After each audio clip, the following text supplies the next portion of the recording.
morning, family. It's Tasha. I'm Mom Bear Prepping. So welcome to the channel. Welcome back to the channel where we just talk about the end of the world. We talk about food preservation. We talk about emergency crisis, different things and different ways to handle different disasters and situations that might come your way.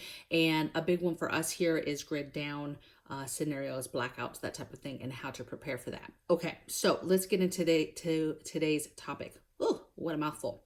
So you already know what time it is. Get your drink and pull up, okay? I kind of got a doozy for you. It's super important. I'm going to give you my thoughts on the topic. Then I'm going to give you an actual grocery list of things to get. Okay, you can decide when to get some of these things. And then I'm going to give you some tips or things that you can do. So one thing that we don't talk a whole lot about is how to take care of ourselves, how to take care of ourselves before we catch any kind of, medical crisis, right? And what to do once you catch it, right? What to do to keep yourself healthy at home if you're not the one that ends up in the hospital. And so we're just gonna put it at that, okay? What I think is that, just like the topic said, a disaster is about to happen, you guys. This is a huge warning for you because, again, because this topic is so infused with a lot of emotions and stuff, there tends to be some people that just kind of put it on the back burner because it doesn't concern them, because they're of the mindset of they are concentrating on the political side of it, the freedoms side of it.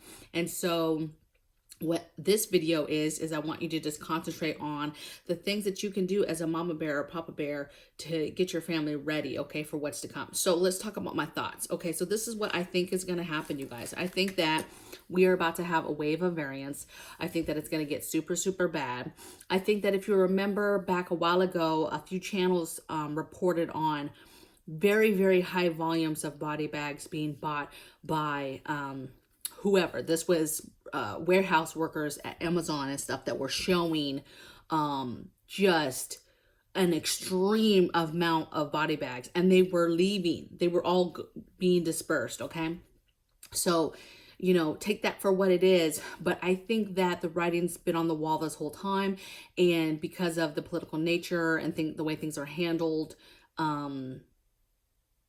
it's going to get bad, you guys. Okay, so this is what I think. I think the school districts are going to go back to distance learning. Some of them, that's already happening. So be thinking about what to do with your children and what your plan is going to be as a family. So I know people keep talking about it. I'm telling you, them schools are closing. I think there's, of course, going to be an overrun of the hospitals, an overload of the hospitals, if you will. I think that this has to do with a few things, though, you guys. Yes, it has to do that. Yes, there's an increase in patients in beds. Yes, I feel like some hospitals, common sense, are going to be full. Hello, if you have a huge city, yes, hospitals are going to get full, okay? But if you spread that out throughout the country, there's open beds. But some of that has to do, you guys, with mandates, and especially the mandate saying that hospital folks have to be medicated in order to work. And so you have a lot of that force that's saying, no, we're not going to do that. And therefore, if you don't have the staffing, you don't have the beds. You have to have staffing to go with the beds, you guys, all right? Next thing is panic buying. I think panic buying is going to happen at some point. We're already been tracking food shortages for a while, but I think that once that panic buying starts, people are going to realize on the backside about food shortages and because they're going to be expecting their panic buying because this crisis is going on and it's enhancing, and they're not realizing like those shelves are not going to be getting filled, okay, as fast, let alone if at all, once we hit that threshold. We haven't hit it yet, but baby, it's close, okay? So the rest of the world, you guys, is gonna realize real quick where the rest of us already kind of know the country is at in regards to supply and demand and food and crops and all that other variables, okay? And then, of course, I think lockdowns are coming. Again, people do not want to hear that because of our economy and what it will do. And if it's not a full lockdown, it's definitely restriction of movement. I think you're going to see more passport conversations. I just think that we're lucky in the sense that there's still a very small opportunity, a very small window to get these things and get ahead of any kind of craziness, okay? Okay, so let's talk about, that's my thoughts, okay? So now let's talk about actual grocery list and then how to actually, some things you can do to take care of yourself at home if you get sick. Okay, so let me just put this out there, you guys. I'm not a doctor. I'm not a doctor. I didn't go to school for any kind of doctor. I'm not a dropout. I'm not a nurse. I'm not a, none of that. Okay. Yes, I did some military time. Trust and believe we did not get taught that much. Okay. So this is not me as a medical professional at all. I am just a mama bear giving you my personal grocery list, things that I personally have bought to prepare for the day that we get sick. I also have this list of tips that a subscriber sent to me that goes over just different health things to do, okay? A lot of this, you guys, is common sense, but when you're sick, you're not thinking about this stuff. But so hopefully by me telling you now, then when you get sick, you can do these things. This is what me and my family have already gone over. These are contingencies and things that we know. Everybody's on board and everybody knows because when we get sick in this house, a bunch of babies, okay? So everybody else needs to kind of know what it is we're gonna be doing to keep each other safe. Okay, so first is a grocery list. So I'm just gonna name off a bunch of stuff, you guys. This is stuff that we have bought or that we have, we purchased or bought, or make sure that we keep in the house so that we have it ready. Okay, some of the stuff is food stuff, some of it's medical stuff, but let's just get into it. So the first thing is a pulse oximeter. I'm probably just totally jacking that up, you guys, but nope, that's backwards. Okay, so all of the stuff I'm going to talk about, not all of it, not the food, but like this, I'll put the link at the top of my Amazon affiliate link so that you can get to it, okay? But basically what this does is, it looks like this. You put your finger in. It's not shooting it or anything, you guys. It's just testing it.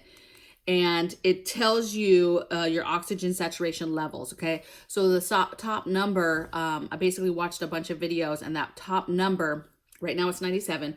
Basically, if that number, once you're sick, you start doing that, and especially if you're having trouble breathing, but if that number, anything below 90 is starting to be a concern, and then anything below 85, you need to be going to the hospital. Like, you can't hold back, you need to go to the hospital. And oftentimes you might be going to the hospital before that, but it's just a way to kind of gauge where your saturation levels are at home, okay?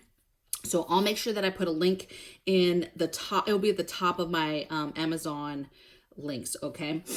All right, and it wasn't too expensive. Okay, so next, let's just keep going. So eggs, bananas, avocados, these are all foods that are really, really good for you for fighting this off. So eggs, bananas, avocados, blueberries, strawberries, peanut butter and jelly.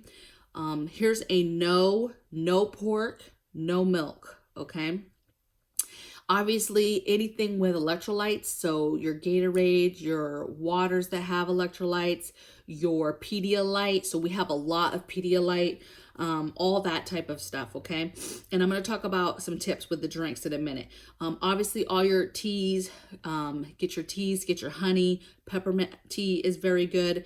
And then as far as meds, having your cold medicines, your Mucinex, okay? Your Tylenol for fever, your vitamins D3, C, B, and zinc, Pepside for leg cramps, and then maybe baby aspirin a day to help with blood clots. Again, this is not stuff that I'm going to be taking unless, I'm sick, okay? Now, let's go into some tips. So, it's just important to be doing all these things and having your daily immune boosters, okay?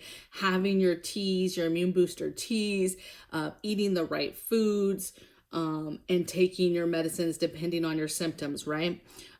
Some tips that I got was when you're sleeping or sitting, you're always to be up because you want to keep your rib cage kind of open. So when you're sleeping on your stomach, okay? And if you absolutely cannot sleep on your stomach, then you can sleep on your side, but do not sleep on your back because it crushes that and makes it harder to breathe, okay? So you need to sleep on your stomach, or if you can't do that, sleep on your side. And then you should be setting an alarm and getting up every couple hours and walking around, moving your body, moving your legs. And that's with everything. So during the day, if you're watching TV, let's say you're sitting on the couch, again, don't lay on your back on the couch, be sitting up And like if you're in a recliner chair, the recliner should be up. Don't lay it all the way down. If you're watching TV, you should be getting up every commercial, walking around the house, moving your arms. Again, helps that airflow, that breathing. You're opening your rib cage. Let's see. Breathe in your, so if you start having any kind of like pneumonia feeling, can't breathe, all that stuff, you want to be breathing in your nose and out your mouth. That's going to help fight off pneumonia because you're breathing in and then you're blowing out as much as you can of pneumonia and nasty stuff. Okay. And then when you're drinking your drinks, you've got that Pedialyte, you got your water that has some electrolytes, Gatorade, whatever the case may be. You're making sure that it's not cold. So you're not, I love my drinks over ice, you guys, but you should not be drinking anything with ice. Again, that's not going to be good for your whole cavity, okay? Let me just make sure that I think I got everything, you guys. So most of this came from a subscriber. Now, I know what some of you are probably thinking right now, right? There's all types of stuff, medicines, actual medicines that we know, or treatments that we know are out there. I'm not going to speak to those today, okay? I am well aware, okay, of the other things that you can get to help stop or help during the process. It's all over the internet. What I will tell you today is, again, I'm not a doctor, I'm not a nurse.